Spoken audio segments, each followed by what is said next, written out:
Yung pong low pressure area ay nasa West Philippine Sea. Kasalukuyan nasa layong 165 kilometers west-northwest ng Corona, Palawan.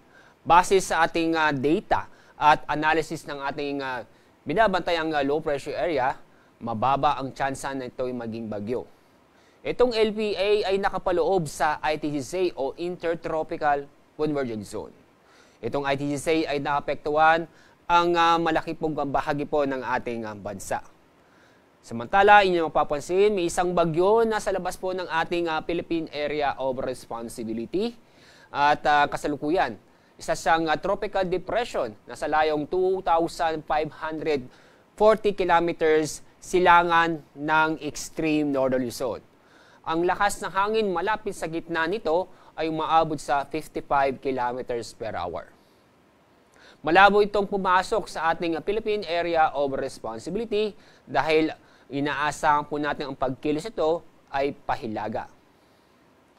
At sa ating lagay na panahon ngayong araw, maulap na kalangitan na may mga kalat-kalat na pag-ulan at thunderstorm ang inaasahan po natin sa Batangas, ganun din po sa Quezon, Laguna, Rizal, Mimaropa at Bicol Region.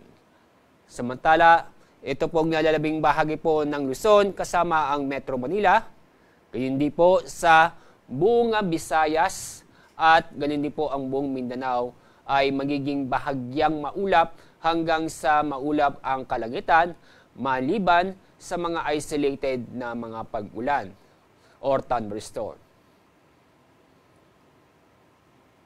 Walang gale warning dahil inaasahan po natin ang taas ng alon ay aabot ng halos 3 metro. Kaya safe naman pong pumalaot ang ating mga kababayan, lalo po yung gumagamit po ng maliliit na sasakyang pandagat.